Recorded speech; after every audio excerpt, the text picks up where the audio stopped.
नमस्कार बच्चों पिछली कक्षा में मैंने आपको पाठ 13 बल्मीकोदरस्थ सर्प कथा भाग 2 पढ़ाया था। बच्चों आज हम पाठ 13 का शब्दार्थ और अभ्यास कार्य करेंगे। तो आइए बच्चों शब्दार्थ देखें। बच्चों यहाँ संस्कृत में शब्द दिए गए हैं, उनके सामने हिंदी में उनके अर्थ दिए गए हैं। पहला शब्द है आपड़म। आपड़म का अर्थ है दुकान। मूर्धा, मूर्धा का अर्थ है सिर। भुजंगः, भुजंगः का अर्थ है सर्प।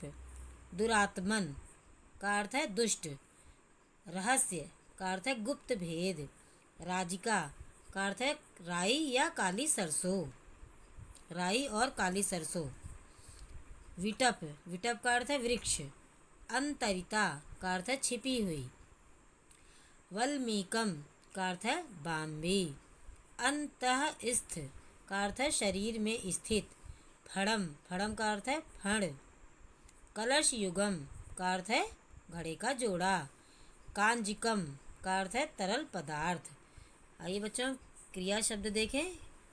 स्वपिति, स्वपिति का अर्थ है सोता है। उद्घाटितवन्तौ का अर्थ है खोलते हैं।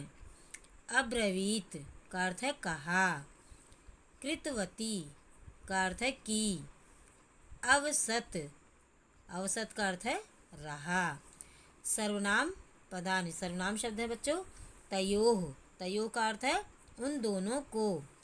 त्वया, त्वया का अर्थ है तुम्हारे द्वारा। एतद, एतद शब्द का अर्थ है यह। ताम, ताम का अर्थ है उसको। तव का अर्थ है तुम्हारा। बच्चों आप इस कार्य को अपनी कॉपी में लिखेंगे और याद करेंगे। यहाँ पर मैंने लिखा भी है कि कॉपी में लिखिए, तो आप इसे कॉपी में लिखकर याद करेंगे। आइए बच्चों आप अभ्यास कार्य देखें।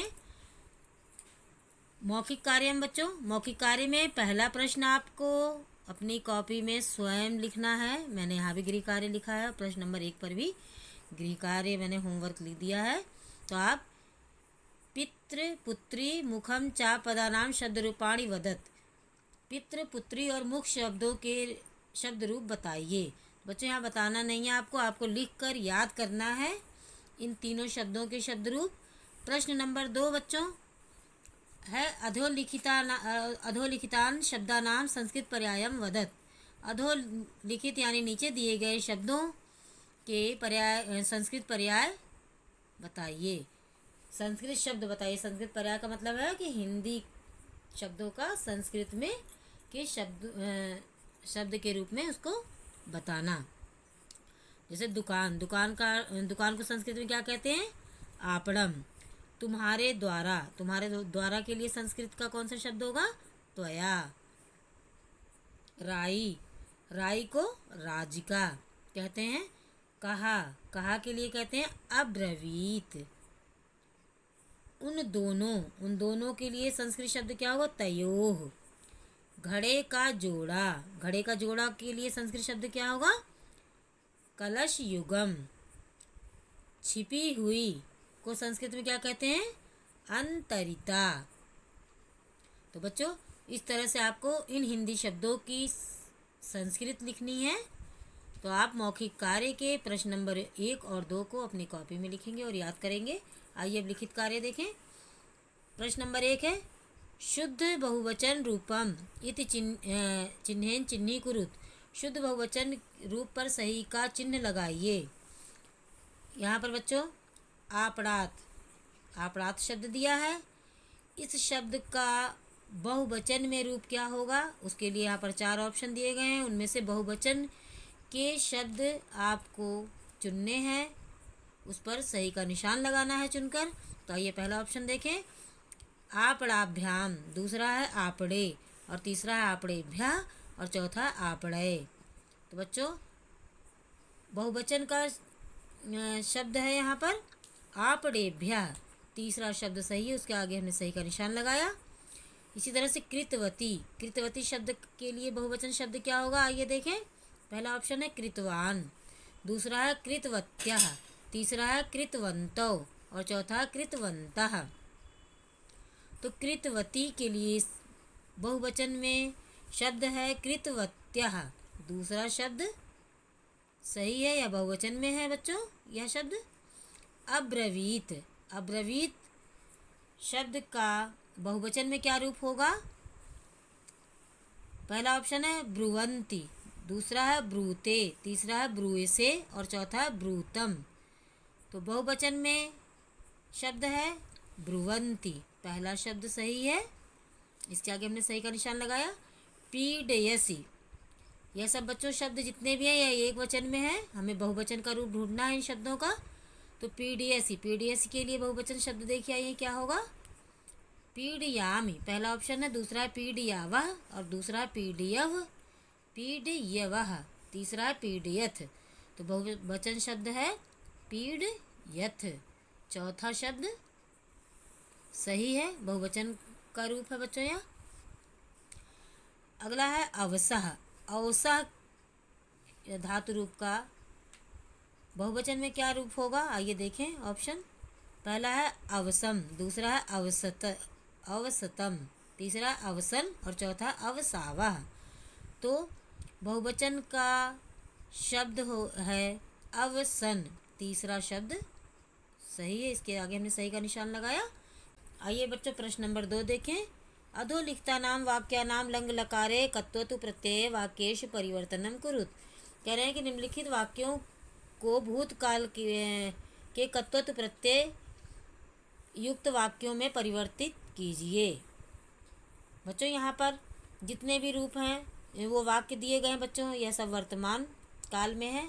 हमें इन की जो क्रियाएं हैं उसमें कत्वतु प्रत्यय का प्रयोग करके इसे भूतकाल में वाक्य को हमें बनाना है, यानी लंग लकार में। तो पहला वाक्य है शिशु दुग्धम पिबती। तो इसके लिए हम पिबती में क्या लगाएंगे? हमने आपको कत्वतु प्रत्यय पढ़ाया था, अगर आपने ध्यान से पढ़ा होगा तो आपको याद होगा। तो पिबती के स्थान पर क्या लिखेंगे? पिबतीवान, शिशु दुग्धम पिबतीवान। तो यहाँ पर हो गया बालक दूध पीता है, और भूतकाल में हुआ तो क्या हुआ? बालक ने दूध पिया। अगला वाक्य है बाला फलम खादति, बालक फल खाता है।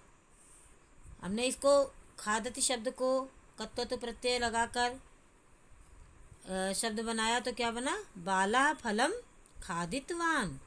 तो इसकी हिंदी हमने बनाई तो क्या हुआ?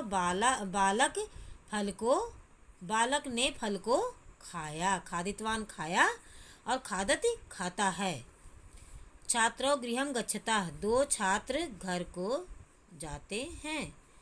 अब यहाँ पर गच्छता में हमने तवान शब्द जोड़ा, द्विवचन में हो गया बच्चों गच्छता, तो हमने यहाँ पर क्या जोड़ा? तवंतो। गच्छत के साथ हम तवंतो जोड़ेंगे तो क्या बनेगा? गतवंतो। तो छात्रों गृहम गतवंतो, दो छात्र घर को गए। बालिका गीताम पठन्ति, लड़कियां गीता को पढ़ती हैं। तो आप यहाँ पर देख रहे हैं बालिका स्त्रीलिंग है और पठन्ति क्रिया है, तो पढ़ रही हैं, तो बहुवचन में बहुत सारी हैं, तो हम यहाँ पर भी स्त्रीलिंग का ही क्रिया रूप यहाँ पर लगाएंगे। जब हम कत्वतु प्रत्यय का प्रयोग करेंगे बच्चों तो स्त्रीलिंग में रूप क्रिया का परिवर्तित हो जाएगा, लेकिन केवल कत्वतु प्रत्यय का प्रयोग करते समय परिवर्तित होगा क्रिया का रूप। और इसके बाद जो हम और धातुएं पढ़ते हैं वह सब स्त्रीलिंग और पुल्लिंग में समान रूप से ही चलती हैं। तो यहाँ पर हम लिखेंगे पठवत्याः, पठ के साथ लगाएंगे, वत्याः शब्द लगाएंगे तो पठवत्याः। तो हमने लिखा बालिका गीताम पठवत्याः, लड़कियों ने गीता को पढ़ा। यहाँ पढ़ रही हैं, यहाँ पढ़ चुकी, तो भूतकाल हो गया ना। लता पतंती, लताएं गिरती हैं। तो यहाँ पर क्या लिखा? लता स्त्रीलिंग है, तो पतंती के साथ हमने वत्याः लगाया तो क्या हुआ?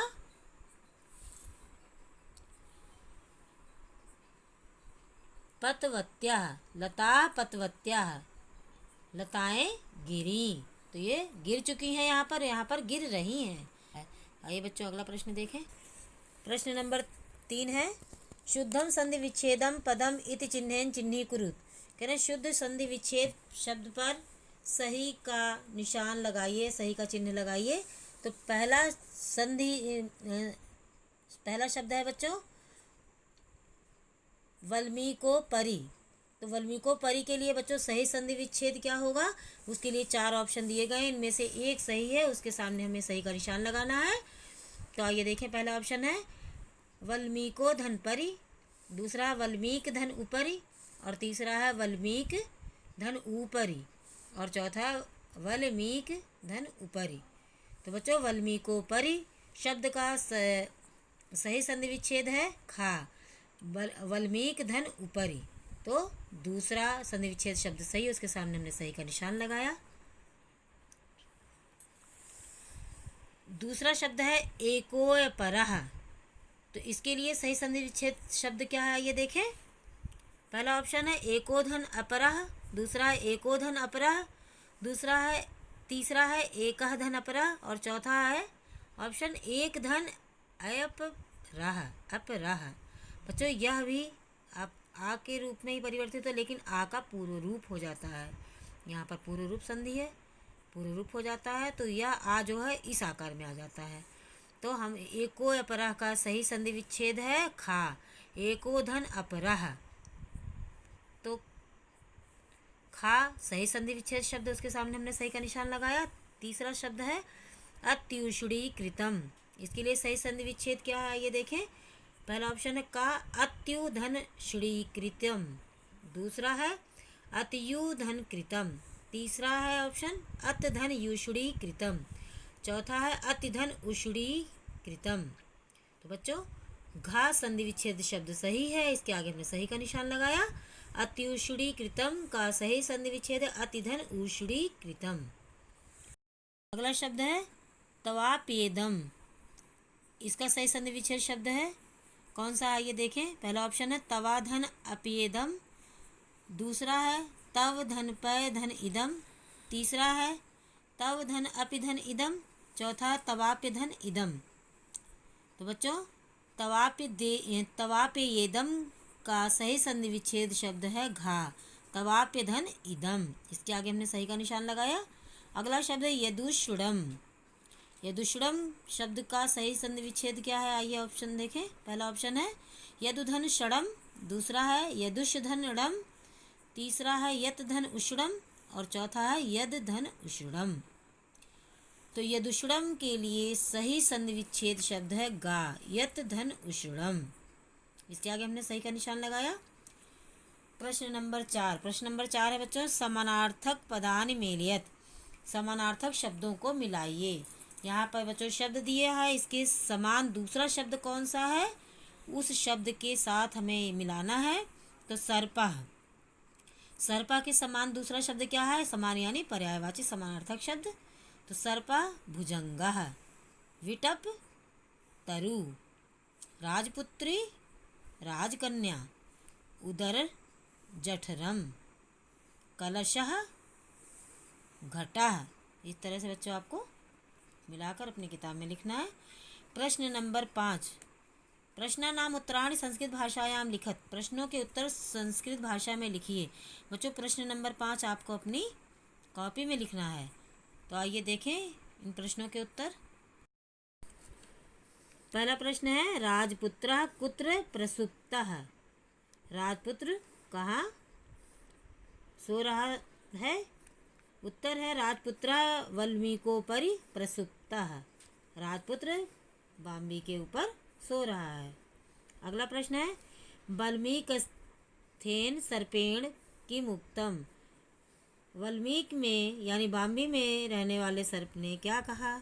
उत्तर है वल्मीकस्थेन सर्पेण उक्तम भो भो दुरात्मन सर्वांग सुंदरम राजपुत्रम कथम पीडयसि, वल्मीक में बाम्बी में रहने वाले सांप ने कहा हे दुष्ट सर्वांग सुंदरम, इतने सुंदर राजपुत्र को कथम किस लिए दुखी कर रहे हो, पीड़ित कर रहे हो। अगला प्रश्न है मुखस्था सर्पा किम अब्रवीत, मुख में रहने वाले या शरीर के अंदर रहने वाले सांप ने क्या कहा। मुखस्था, उत्तर है मुखस्था सर्पा अब्रवीत, मुख के अंदर वाले सांप ने कहा भो भो दुरात्मना, हे दुष्ट त्वया अपि अस्य वल्मीकस्य मध्ये स्थितम इदम स्वर्णपूर्णम कलशयुगम कथम दूषितम। मुख में रहने वाले सांप ने कहा कि हे दुष्ट, तुम्हारे द्वारा भी इस बाम्बी के बीच में स्थित यह सोने से भरा हुआ घड़े का जोड़ा कैसे दूषित हो रहा है। अगला प्रश्न है वल्मीकस्थस्य सर्पस्य का औषधि। बाम्बी में रहने वाले सर्प की कौन सी औषधि है, यानी उसको मतलब मारने के लिए कौन सी दवा, उसी को बच्चों यहाँ पर औषधि कहा गया है। उत्तर है वल्मीकस्थस्य सर्पस्य औषधि। बाम्बी में रहने वाले सर्प की औषधि यदुषुड तैलेन महोषणोदकेन तस्य विनाशा निश्चिता स्यात्, कि यदि गर्म तेल को महोषणोदकेन पेड़ में डाल दिया जाए तस्य उसका विनाश निश्चित है, तो उसका विनाश निश्चित है। अगला प्रश्न है राजपुत्री स्वपतिम कथम निरोगम अकरोत्। राजपुत्री ने अपने पति को कैसे निरोगित किया, रोग मुक्त किया। उत्तर है राजपुत्री स्वपतिम सर्पस्य उपायेन निरोगम अकरोत्। राजपुत्री ने अपने पति को सांप के उपाय से निरोगित किया, यानी रोग मुक्त किया। तो बच्चों, आज मैंने आपको पाठ 13 का अभ्यास कार्य कराया और शब्दार्थ कराए। तो बच्चों, आप शब्दार्थ और मौखिक कार्य अपनी कॉपी में लिखेंगे और प्रश्न नंबर 5 अपनी कॉपी में लिखेंगे। तो बच्चों, मैंने आपको पढ़ाया, आप इस कार्य को समय पर पूरा करें, इसी उम्मीद के साथ कि आपको अच्छे समझ में आया होगा। धन्यवाद।